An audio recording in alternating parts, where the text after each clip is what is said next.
It doesn't matter to me any longer how long I live. What matters to me most is how I live. Every day, ask yourself that question, how you living? That if you're going to do something, you do it the right way. That it's never wrong to do the right thing.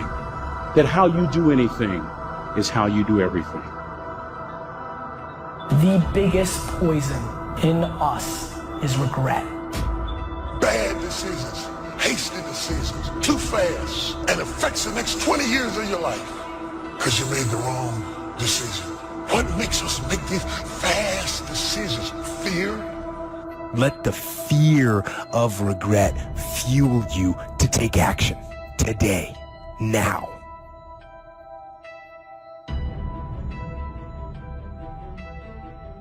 Most of us who are human have to deal with regret from time to time. I'm sure you can agree. Maybe regret because of a poor decision we made. You know, things that I wish I had done differently in my life or in my ministry. Of course, who wouldn't want to take another go at something and improve on the first try by doing it again? But the fact is, you don't get that chance. Don't let regret beat you down. Don't be a slave to regret. No, let it teach you. Let it make you better. The only one that can stop you is you. If you let your mistakes define you, if you wear labels that people stick on you, that will keep you from your destiny. And when someone keeps bringing up your past mistakes, trying to get you to live condemned, you can't stop them from putting labels on you, but you can take them right off. My past is not over. My mistakes are behind me. My failures are in my yesterday. And you know what? I'm not bringing them into today. Leave the past and move forward. You're going to have to put that where it belongs. You know, we all have a past, but we don't need to live there anymore. If you ask people what they regret, especially as they get older, what they generally report is things not done. So they don't regret so much mistakes they've made, although of course people obviously regret mistakes they've made as well. So they don't exactly regret sins of commission, right, errors that they've actively made. They torment themselves for opportunities that had presented themselves that they did not, let's say, exploit or engage in. The regret we feel for things that we've done, though intense, only lasts a short period of time. But the regret that we feel for things that we missed out on, that can extend throughout a lifetime. Because most of us are scared, and we choose to lead an easy life. We choose to take the safe path. And by doing so, we start to rack up those regrets. But there is a solution. You have to be willing to be bold. Bad decisions, hasty decisions, too fast, and affects the next 20 years of your life because you made the wrong decision. If you'd have just waited, got all your information together, settled yourself, you'd have been better. What makes us make these fast decisions? Fear? It takes discipline to face your fears so you can conquer them. And that's what discipline is. Discipline means taking the hard road, the uphill road, to do what's right. And regret, in and of itself, it's worthless. So, learn and move on. Goals are major to a genuinely success-oriented person. Without them, you're just playing around. The difference between a goal-directed individual and someone without goals is like the difference between a Wimbledon champion and a kid batting a tennis ball around on a court with no net, no opponent to bring out the best in him, and no way of keeping score. Despite everything that's been written about the importance of goal setting, very few people actually put it into practice. It's always amazed me the way the average guy puts more thought and effort into planning his 2-week vacation than he devotes to planning his life. What's he taking a vacation from? He hasn't really decided what he's trying to do in life, but for 2 weeks out of the year, he just decides he wants to do something else. And this is what he plans very carefully. Challenge creates strong character, and goals represent challenge in its most positive form. Leaders have their personal goals clearly in focus, as well as the goals of the organization. In fact, one of the principal responsibilities of leadership is defining goals for the vast majority of people who aren't able to do it for themselves. True desire in the heart, whatever it is you want to do, work hard to get it. Don't just aspire to make a living. Aspire to make a difference. That was my mindset. And that's how you get through things. You put yourself, you immerse yourself wherever it is, and you become that. You become that and give yourself no way out. The scariest thing in the world to me, even to this day, was that could have been the rest of my life. I thought then I was trying hard. That's the scariest thing in the world. To absorb, let life touch you. Don't let it kill you, but let it touch you. The experiences you have, the good ones, the bad ones, the highs and the lows. Part of the gift you can give to others is the gift of your experience, if you remember. If it's vivid, if it's powerful, if it's fresh, if it's unique, if it's vital, you can really affect other people with the relating your own experiences, just because we're too lazy to live the experience and then reflect on it. Live another week and reflect on it. Take a half a day at the end of the month, reflecting over the month. What were the numbers? Some weren't good, some were good. The books you read, the books you heard about, relating your experiences at the end of the month. At the end of the year, take a weekend. Take some time, reflecting. Over the years, I've developed some ideas about effective goal setting, and I'd like to share those with you in a moment. When I was a kid, I used to dream what it would be like to buy a ticket on a railroad train and just go someplace. I really didn't think about where I'd be going or how long it would take to get there. I just loved the idea of getting on the train and just letting it take me someplace. I guess there's still something appealing about that idea, but it's not really the way you want to live your life as a mature human being. When you grow up, you buy a ticket on a train or a plane because you want to go someplace, and you know exactly where you're going. You may have to change planes in a different city, your flight may be canceled, and you may have to switch to another flight. You may not feel like talking to the person seated next to you, but you will persist. You know where you're headed, and you're quite determined to get there. That's goal-directed behavior in its simplest form. There are short-term goals and long-term goals. Long-term goals are the equivalent of a major journey. When you reach the point where you've achieved your long-term goals, your life will be fundamentally changed, and the process of getting to that point will transform you into a stronger, wiser, higher-performing person than you are now. How can you identify your long-term goals? On a sheet of paper or in a notebook, write these 5 headings. Number 1, what do I want to do? Number 2, what do I want to be? Number 3, what do I want to see? Number 4, what do I want to have? And number 5, where do I want to go? Now, under each of these categories, write down several possible long-term goals. Be very relaxed about this. Just allow your mind to flow and come up with 3 to 6 ideas for each category. Don't worry about a lot of details at this point, and don't spend too much time describing a particular goal. In category number 1, for example, what do I want to do? Suppose you want to write a book about the history of your family, going back to the arrival of your great-grandparents in the United States. Just quickly jot down family history. Then as you look down the list of categories, it occurs to you that you've always wanted to see the pyramids in Egypt.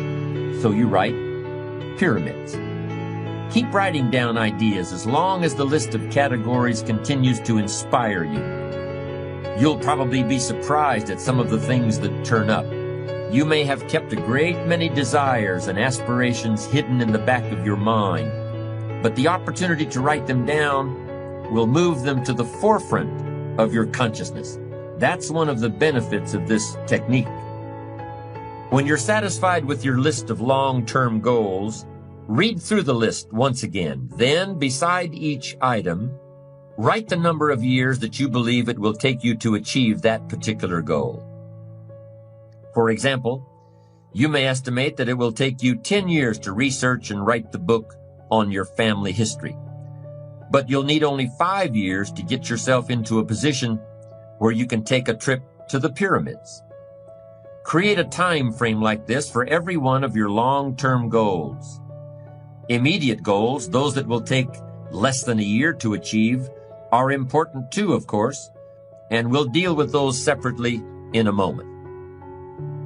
When you're finished entering your time frames, there should be a fairly balanced distribution of all your goals.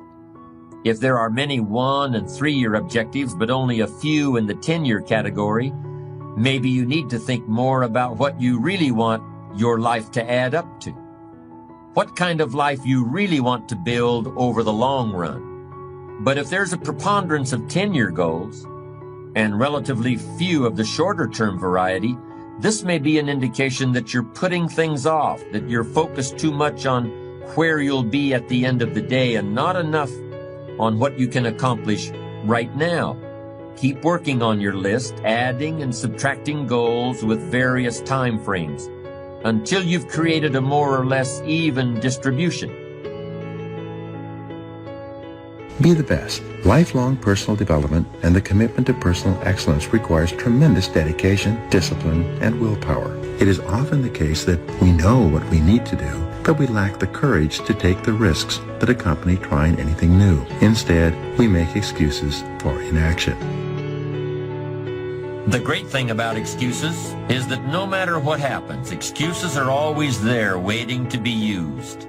Anybody can have an excuse for absolutely anything, but the downside of excuses is that nobody really believes them. If you make excuses, they're going to know it, and they're going to think less of you. But if you refuse to rely on excuses, people are going to know that too, and they'll admire you for it. You need large amounts of self-discipline to deal courageously with all the fear-inducing events of your life. Courage is rightly considered the foremost of the virtues, for upon it all others depend. Often, fear is necessary to preserve life, prevent injury, and guard against financial mistakes. As you might imagine, I don't think we should spend a lot of time regretting the choices we've made in the past. To spend time brooding over how things went, that's an illusion. What you're doing is suffering pointlessly in the present under the shadow of certain memories. You're telling yourself a story about something that might have been over and over again. How long do you want to do that for? And sometimes life is going to knock you down, but because you have been knocked down don't mean that you are finished. No, you're knocked down, but not knocked out. No. You got some reasons. It might be your own sense of pride and determination in the kind of life that you want to create. So, if everyone is afraid, what is the difference between the brave person and the coward? The brave person disciplines himself to confront, deal with, and act in spite of the fear. In contrast, the coward allows himself to be dominated and controlled by the fear. The difference between the hero and the coward is that the hero sticks in there 5 minutes longer. No one is born with fears. Fears can therefore be unlearned by practicing self-discipline repeatedly with regard to fear until it goes away.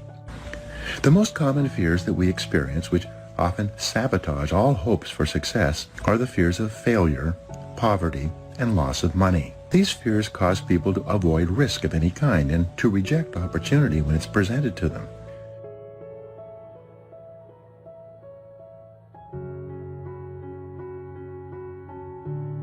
How many times have you had a great idea, didn't do anything about it, and then a year later someone did something about it, made a lot of money, got the promotion, etc.? So when you have the idea, the inspiration to act, it's time. Act. And you don't have to know it perfectly. You know, you can drive from here to California, wherever you might be, assuming you're not in Hawaii, by going west. And what happens is that you don't have to see the whole route. You only need to see 200 yards ahead of you. At night, you can drive just with your headlights, and the headlights keep moving with you. And your goal in life is to get in the game. You don't have to see the whole blueprint. You just have to see the next steps, the next steps, the next steps. And if you keep taking the next steps, eventually you get to where you want to go. Does that make sense? We believe that when you are vibrating at the level of 100% expectancy that you're going to get something, it's already a done deal. You know, piece of cake, no big deal. We're going to win this thing. We're going to get that contract. You know, I'm going to make this thing happen. And what happens is the universe literally responds. Sometimes when you're doing this, you're putting on the vision of this should happen by this date. It's okay to set goals like that, but sometimes it takes a week longer, a year longer, whatever. But law of attraction says if you'll just hold the expectancy, like attracts like. If you say, I want to be a millionaire, but I don't know anyone that would ever teach me how to do that, or I want to buy a car, but I don't have any money, then what you're doing is saying, it's like calling up Domino's Pizza and saying, send me a pizza, and calling them up a minute later and saying, never mind. It's like, you know, you've got to create the space mentally to hold this vision that you've got. And that requires expectation and then knowing that the perfect thing is on its way. You should always make decisions with your heart and soul. You can use your brain for math. You can use your brain to look at the fine print in a contract. But when it comes to the actual feel of the decision, you always want to go inward and check it against your heart and soul. Here's the simple test. Does the decision that you're about to make expand you, expand your future, or expand the possibilities of your life? If the answer is yes, then the decision is yes, no matter how terrifying it is. Here are some action exercises that you can do. Make a decision today to invest in yourself and getting better, as if your future depends on it, because it does. Identify the most important skills you have that determine the quality and quantity of results you get at your work, and make a plan to get better in each one. Set excellent performance in your work as a goal, and then determine exactly what you will need to do every day to join the top 20% or better in your field. Look ahead 3 to 5 years and determine the new knowledge and skills you will need in order to lead your field in the future. Then start acquiring them today. If you could wave a magic wand and become absolutely excellent, which one skill would have the greatest impact on your earning ability? Whatever your answer, set that skill as a goal, make a plan, and work on it every day. Commit yourself today to lifelong learning and never let a day go by without getting better in some area. Now comes the really challenging and interesting part. So far, you've just been adding things to the list, but now it's time to start making some selections. Now you're going to start asking yourself what's really important compared to what might just be sort of fun. Choose 4 goals from each of the 4 time frames, 1 year, 3 year, 5 year, and 10 year. Now you have 16 separate goals. So far, you've only referred to them in shorthand fashion, but now you're going to start seeing them very, very clearly in your mind's eye. You're going to see each goal just as if it were being realized this very minute. And you're going to write down a detailed description of exactly what you see. Do you intend to open a handmade furniture store in 3 years? What will the store look like from the street out front? Will there be gold leaf lettering on the windows? Or will there be a sign hanging over the door instead? How many square feet will the store contain? Will there be a showroom area for the furniture in front and a workspace in back? Or will the furniture be built at a different location? Do you intend to have any employees, or will you run the business entirely by yourself? Think of all the questions that need to be answered in order to see your goal with absolute clarity.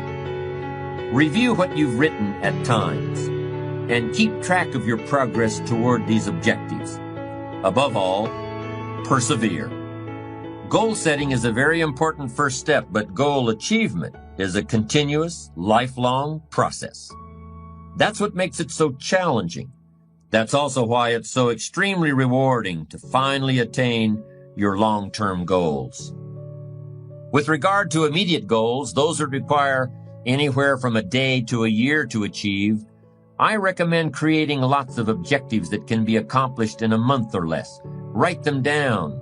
Read what you've written at frequent intervals. Keep track of your progress. And do something often that brings you closer to realizing these very short-term objectives. That way, you'll always have something to celebrate. These goals are not only important in their own right, they're also confidence builders and motivators toward a lifestyle based on perseverance and achievement. I was talking to my trainer the other day. We were working out in my backyard, and he was wearing my out, man. And I sat down on the wall and I said, man, I'm struggling today. This is hard. And my trainer's a younger guy. And he said, what do you mean? I said, man, this workout is hard. He said, no, man, this is hard. He said, how you came from a poor kid in the projects to this house you got in this neighborhood and the TV star, he said, that's hard. And I had to catch myself, because working out ain't near as hard as the struggle to get where you want. And everybody in this room wants two things. Everybody wants to be successful, and everybody wants to be happy. I'm gonna tell you something about that happiness and success is available for every last one of you. But I'm gonna tell you what you're gonna have to do. You gotta change your mindset. If you're planning on being successful, you have to change this here. The difference between successful people and non-successful people is right here. It ain't no difference. It ain't none. I ain't got no more than none of y'all got. God gave me the same thing he gave y'all. God loved me the same as he loved all y'all. He don't love me more than he loved you. But you have got to change your mindset. You got to get funky if you want to be successful. If you think that they're going to mail this money to your house, you're dead wrong about that. If you think they're going to pave the way for you and make it easy, you're dead wrong about that. If you want to be successful, you got to change your mind, and you're going to have some faith. If you ain't got no faith, if you ain't got no relationship with God, you finna make this thing way harder than it's got to be. And I'm flat out tell you that right now. When a negative thought comes, erase it and replace it. It's not enough to just not think negative, because once you dismiss it, once you make that decision, I'm not dwelling on that. I'm not letting that worry in. That's good. The problem is, it'll come back in a few seconds. Once you erase the negative, replace it with a positive thought. Don't leave your mind empty. The thought comes, nothing good's in your future. Dismiss it. Don't give it the time of day. Then take the next step. Father, you promised the path of the righteous. My path is getting brighter and brighter. You said my latter days will be better than my former days. When the thoughts come, this problem's too big. The opposition too strong. You'll never get past it. You can let that play and live defeated, discouraged, intimidated, or you can replace it with what God says. Father, you said when the enemy comes against me one way, you would defeat them and cause them to flee 7 different ways. And yes, this may be too big for me, but I know it's not too big for you. Or how about when these never lies come? Lies that tell you you'll never get well, never meet the right person, never get out of debt. Don't let that play in your mind. If you do, you're defeating yourself. That's keeping you from seeing God's favor. Erase it. That's the first step. Not dwelling on that anymore. Then take the next step and replace it. Father, thank you that what you started in my life, you will finish. What I'm up against is not permanent. I know this too shall pass. Breakthroughs are coming. Healing is coming. Freedom is coming. Victory is coming. Get your mind going in the right direction, and your life will go in the right direction. You're going to draw in what you're constantly thinking about. If you're thinking can't do it thoughts, I'm not enough, this problem's too big, you're drawing in defeat. That's making you weaker. Your gifts are being pushed down. Your faith is being diminished. Why don't you try erasing and replacing? How much further will you go? How much happier will you live? How much more of God's favor will you see if you'll guard your mind? If you'll be selective in what you're dwelling on? If you'll keep it stayed on Him? You think you're going to be successful without God? Let me ask you something. How that's working out for you?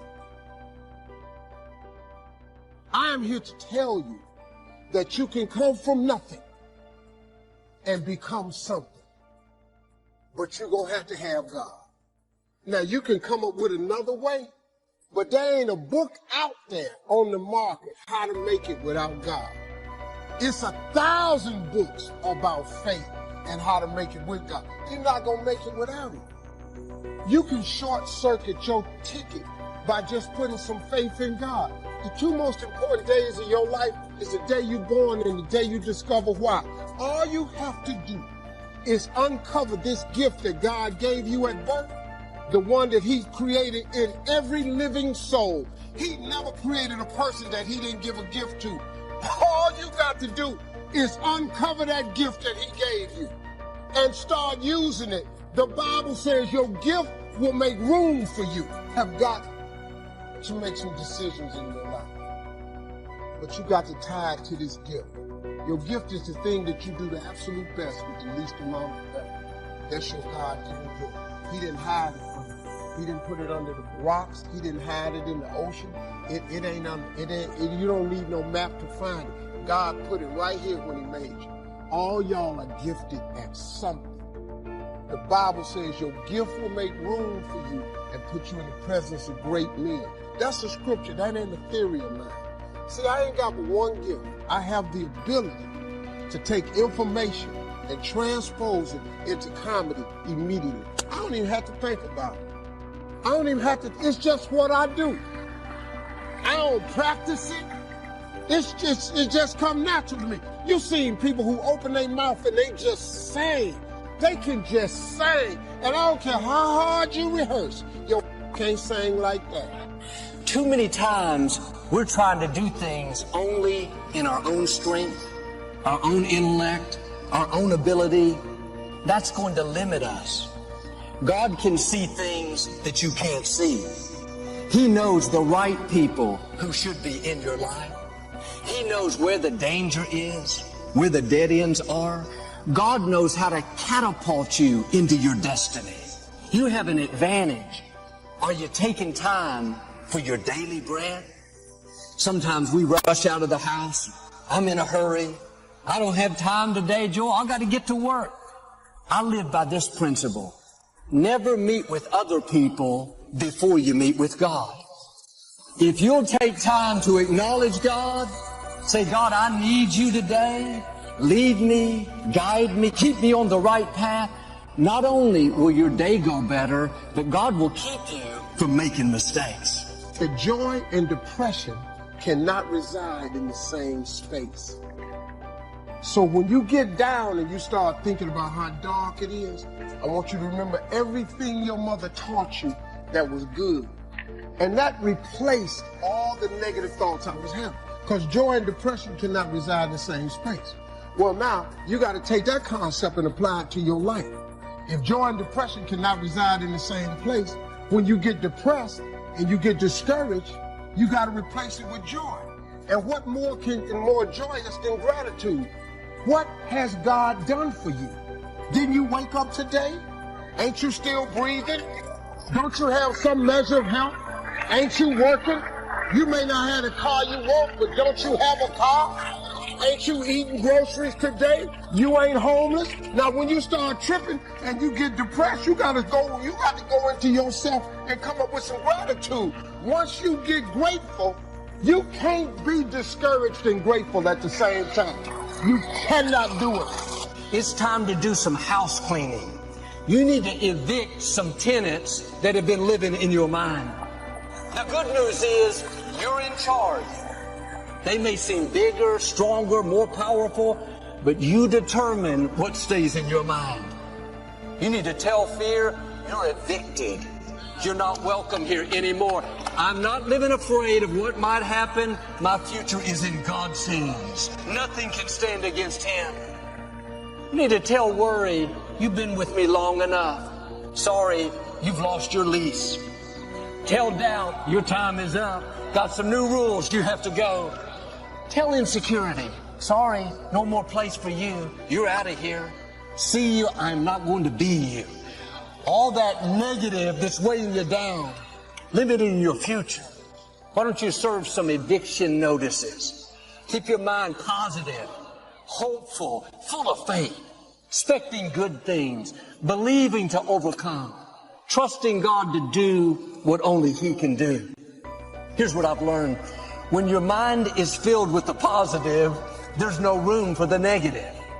When you're full of faith, praise, gratitude, believing for the best, when the negative comes, you don't even answer the door. You don't pay it any attention. Fear knocks, but there's a no vacancy sign. Can't they hear me? No, this mind is full of faith. Complaining knocks, discouragement, sorry, no vacancy. This mind is full of praise. Father, thank you for what you've done. Thank you for fighting my battles. Thank you for surrounding me with your favor. The biggest thing that always troubled me was my imagination. Because it was so big when I was a kid. You know, I grew up poor, but I was always imagining stuff. You know, my mama, once a month, would buy a travel magazine at the grocery store. My father used to be so pissed off. Bill, why we spending this money? We were poor.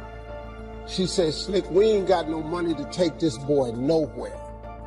But if he can look in these magazines, maybe one day, it'll cause him to want to travel.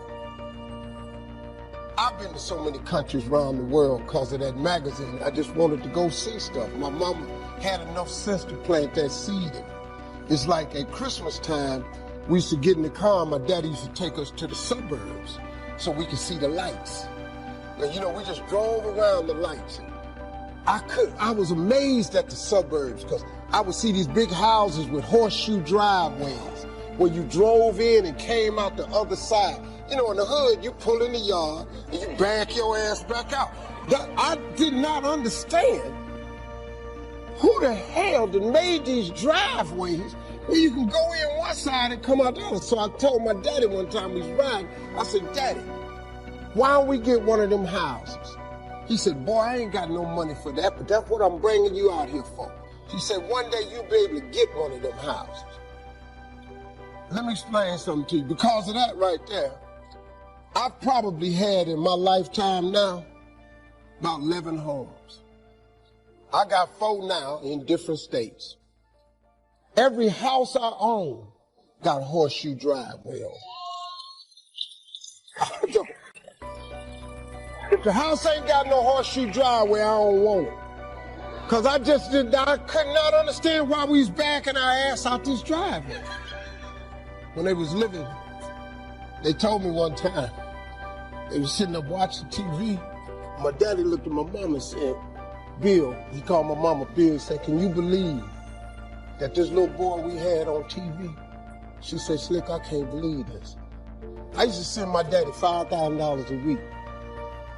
You know, when I first got on TV, I was making $55,000 a week, so I sent my mom in $5,000 a week. When I got into Kings of Comedy, my father was still living. I showed my daddy one time how much money I made. He said, boy, it took me 4 years to make this kind of money. So I was able to give them something with my life. I always wanted God to just lift me up, so before my mom and them left this world, I could give them something. I bought them everything, man, houses, cars, furniture. I bought them everything I could think of. Try.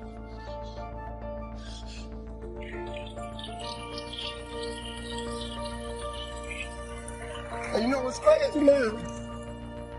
I'm 62 years old. I still want them to be proud of me. I'm still hoping that they in heaven watching me. And they see me turn into something. That's all I ever wanted. It was in my imagination to take care of them. Everything that's in your imagination, God gonna make it come true for you.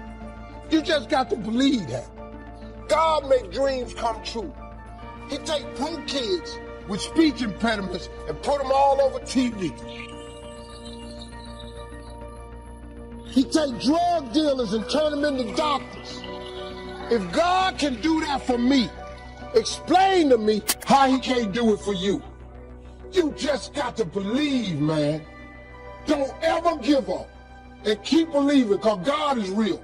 Don't you listen to nobody telling you God ain't real. They done lost their ever-loving mind.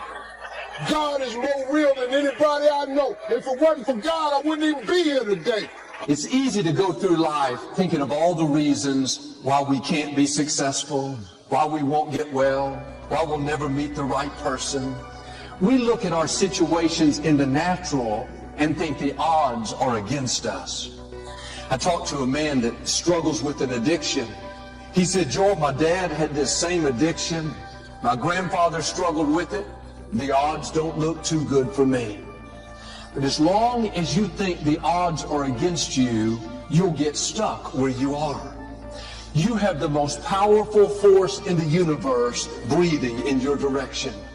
God has crowned you with favor. He has armed you with strength for every battle. He wouldn't have allowed that difficulty if he wasn't going to turn it around and use it to your advantage. The odds may be against you, but the Most High God is for you. He is a supernatural God. He parts Red Seas. He turns water into wine. He opens the eyes of the blind. Your circumstances may look impossible, but the God who can do the impossible is working behind the scenes, arranging things in your favor, turning negative situations around. Since God is for you, that means the odds are for you. Don't go through life thinking, not me, Joel. I come from the wrong family. The odds are against me. No, turn it around. I've been born into a new family. My Heavenly Father controls the universe. I have royal blood flowing through my veins. When you know the odds are for you, you'll put your shoulders back. You'll carry yourself with confidence. You'll expect to do great things. All through the day, this should be playing in our mind. The odds are for me. I'm destined to accomplish my dreams. I'm destined to overcome this challenge. I'm a child of the Most High God. But don't be surprised when you find yourself in situations where it feels like the odds are against you. You don't see a way out. There aren't any logical solutions. God puts us there on purpose so that when He turns it around, nobody will get the credit except Him. Everyone will know it is the hand of the Lord. When your circumstances seem impossible, instead of being discouraged, God, why me? No, get ready. You're in perfect position for God to show out in your life. He is setting you up to show His favor in amazing ways. That's what happened to a man in the scripture named Gideon. The Midianites and two other armies came against him. They were about to attack the Israelites. Gideon sent word to his men to come and fight. 32,000 warriors showed up. Gideon was feeling good. That was several times more men than his opposition. He liked those odds. But just when he was about to attack, God said, Gideon, you have too many men. If you defeat the Midianites, you'll think you did it in your own strength. He instructed Gideon to let everyone go home that was afraid. 22,000 men left. Gideon nearly passed out. 2/3 of his army went home. He didn't like these odds anymore. When he thought it couldn't get any worse, God said, Gideon, you still have too many. He told him to do something else to eliminate more men. 9,700 men left. Gideon only had 300 men to fight this army of thousands and thousands. These odds seemed impossible. Looked like he would be wiped out. What Gideon didn't realize was God wasn't setting him back, He was setting him up. He was about to show out in his life. Gideon and those 300 men went to the enemy's camp in the middle of the night. They blew their trumpets and let out a loud shout. The Midianites got confused and began to fight among themselves. the Israelites defeated them, they didn't have to lift one finger. They didn't even have to go to battle. It looked like a setback, but the truth was God was setting Gideon up. He was putting him in position to show himself strong. When the odds seem like they're against you, the obstacles look bigger, stronger, more powerful, don't worry. Like Gideon, it is a setup. God is about to make things happen that you could never make happen. He's going to turn that situation around without you having to go to battle. He's going to heal you without the extensive treatment. He's going to promote you without all of the qualifications. Keep the right perspective. The odds are for you. You may feel like the underdog, but you and God are a majority. You don't need everyone to be for you. You don't have to have all the support, the encouragement.